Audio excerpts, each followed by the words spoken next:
सभी साथियों को मेरा नमो बुद्धाय, जय भीम, जय मूल्यवासी। साथियों, जैसा कि मैंने कहा था कि ब्राह्मण वर्सेस क्षत्रिय के को लेकर, इस विषय को लेकर अलग अलग वीडियो बनाए जाएंगे। जैसा कि पिछले वीडियो में मैंने थीम ऑफ ब्राह्मण वर्सेस क्षत्रिय इसके बारे में बताया है। अगर आपने वो वीडियो नहीं देखा है तो वो वीडियो भी देख लीजिएगा। उसमें जो थीम बताई, क्योंकि किसी भी चीज़ को समझने के लिए एक सीक्वेंस वाइज थीम बनानी पड़ती है कि आखिर वो कैसे कैसे घटनाएं घटी है। तो उसमें जो पहली जो बात थी वो सिंधु घाटी की सभ्यता से जुड़ी हुई थी। तो आज की वीडियो में हम सिंधु घाटी की सभ्यता के बारे में कुछ खास बातें करेंगे। पहला तो ये है कि पुरातत्व के आधार पर, खुदाई के आधार पर और विभिन्न जो विशेषज्ञ हैं उनके जो रिसर्च है, उस रिसर्च के आधार पर ये सिद्ध हो गया है कि भारत में जो हड़प्पा मोहनजोदड़ो की संस्कृति रही, जिसे सिंधु घाटी की सभ्यता कहा जा सकता है या कहा जाता है, वो मूलतः नागवंशियों की सभ्यता थी। उसमें ब्राह्मणों का कोई भी पार्टिसिपेशन नहीं रहा है। वो मूलतः नागवंशियों की सभ्यता थी।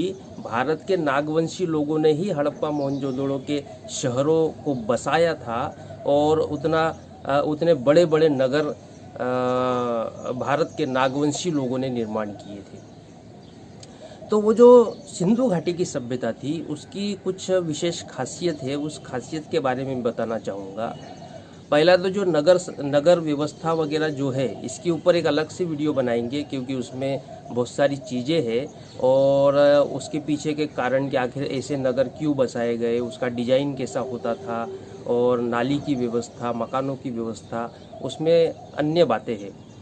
लेकिन मेरा जो फोकस रहेगा वो सिंधु घाटी की सभ्यता में जो सोशल और रिलीजियस और कल्चरल जो बैकग्राउंड है उसके बारे में मैं बताना चाहूँगा, क्योंकि हमारा विषय ही ब्राह्मण वर्सेस क्षत्रिय से जुड़ा हुआ है।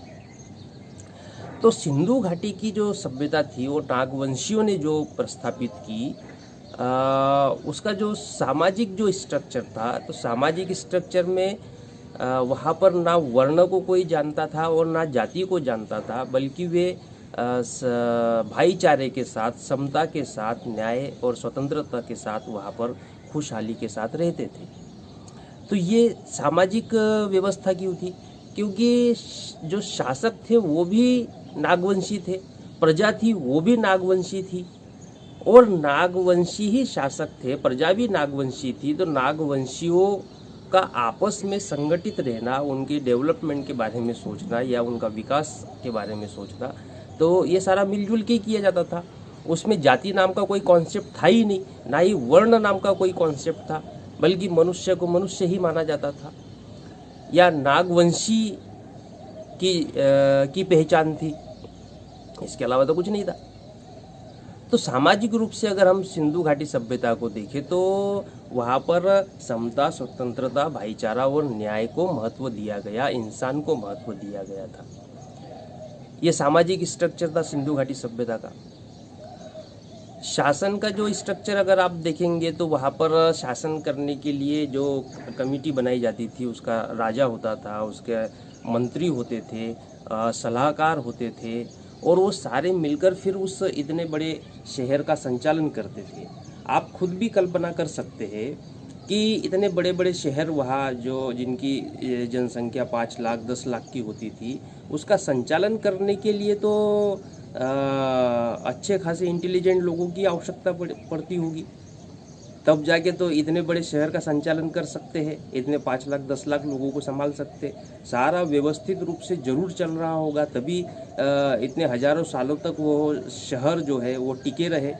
केवल टिके नहीं रहे बल्कि डेवलपमेंट भी हुआ।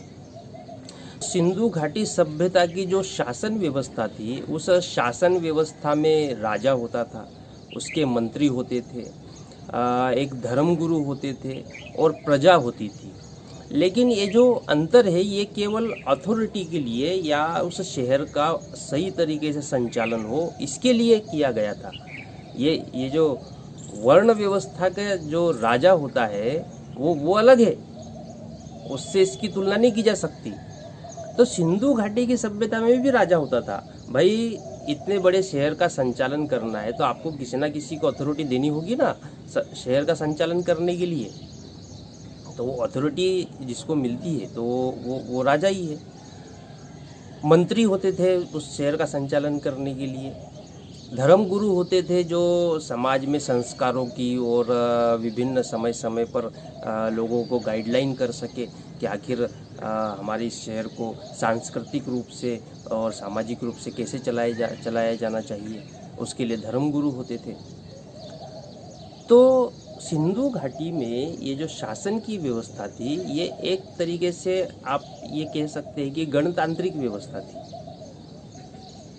गणतांत्रिक व्यवस्था इसलिए कह रहा हूँ कि जो राजा होते थे वो प्रजा के हित को ध्यान में रखते हुए ही अपना निर्णय लेते थे और प्रजा भी जो है वो अपने देश का अपने शहर का विकास करने को ध्यान में रखते हुए ही राजा को सपोर्ट करते थे।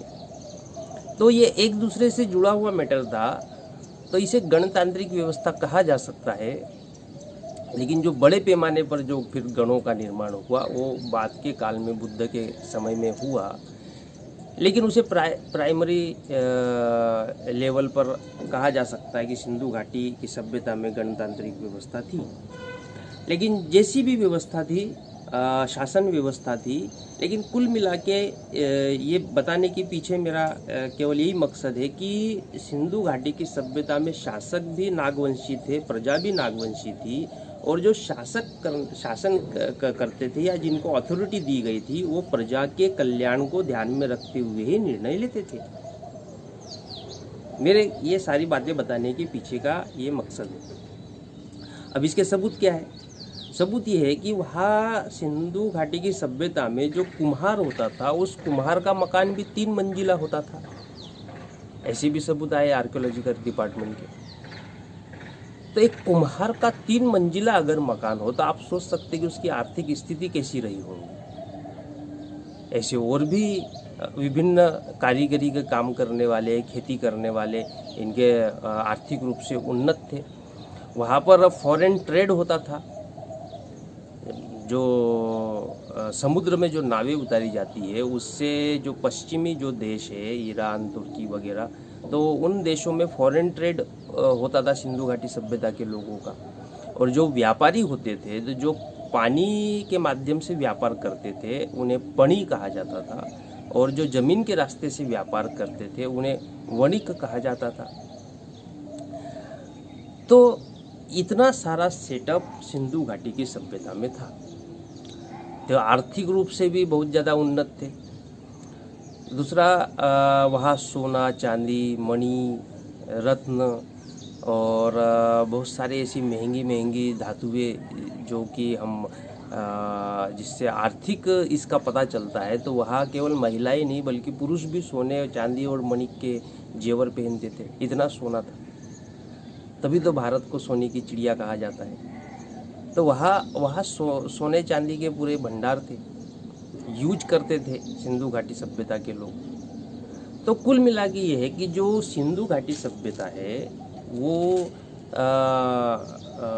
खुशहाल लोगों का देश था या खुशहाल लोगों के शहर बसे हुए थे। इसके अलावा उन शहरों में जो किसान जो उपज अपनी लाते थे तो उसके लिए बहुत बड़े बड़े भंडार गृह बने हुए थे जहाँ पर अनाज रखा जाता था ताकि संकट की स्थिति में कोई सूखा पड़ जाए, कुछ हो जाए तो उस संकट की स्थिति में लोगों को अनाज मुहैया कराया जा सके, कोई भूखा ना रहे।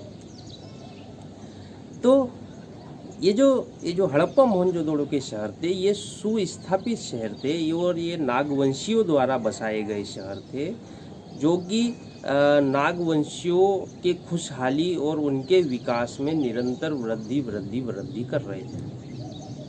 तो ये थी सिंधु घाटी की सभ्यता। तो ये मैंने उस पार्ट को आपको बताने का प्रयास किया है जो कि हमारे ब्राह्मण क्षत्रिय जो संघर्ष है उससे जुड़ा हुआ वो पार्ट है कि सिंधु घाटी में हड़प्पा मोहनजोदड़ो नगर थे जो नागवंशियों के बसाए हुए थे।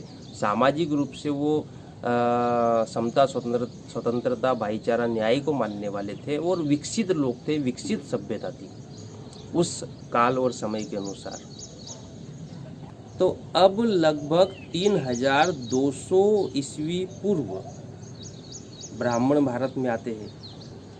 जो आज का भारत देख रहे हैं वो वास्तविक भारत नहीं है, बल्कि पाकिस्तान अफगानिस्तान की बॉर्डर तक फैला हुआ वो वाकई वास्तविक भारत रहा है। तो ब्राह्मण ईरान से होते हुए उनकी टोली आती है, और उनकी टोली आने के बाद फिर पहला जो संघर्ष होता है वो सिंधु जन और ब्राह्मणों के बीच होता है, यानी नागवंशी और ब्राह्मणों के बीच होता है। अब वो संघर्ष कैसे होता है, वो स्टोरी कैसे बनती है, ब्राह्मण जब पहली बार भारत की ज़मीन पर प्रवेश करते हैं तो उसके आगे फिर कैसे कैसे घटनाक्रम होता है, तो इसके बारे में हम स्टेप बाय स्टेप जानेंगे। उसमें वेदों में इसके बारे में क्या लिखा हुआ है, अन्य ग्रंथों में क्या लिखा हुआ है, तो ये विशेष रूप से तो वेदों में ही उस समय का जो सारा जिक्र है वो वेदों में ही है। तो उस वेदों की ऋचाओं को ध्यान में रखते हुए भी हम ब्राह्मण और सिंधु जनों के बीच जो संघर्ष हुआ उस संघर्ष के बारे में जानेंगे, जानने का प्रयास करेंगे। तो आज के एपिसोड का इतना ही उद्देश्य था कि सिंधु घाटी की सभ्यता नागवंशियों की सभ्यता थी और हम लोग भाईचारे के साथ रहते थे, एक उन्नत सभ्यता थी। यही आज के इस वीडियो के माध्यम से मैं संदेश या जानकारी देना चाहता था। सभी साथियों को मेरा नमो बुद्धाय, जय भीम, जय मूल निवासी।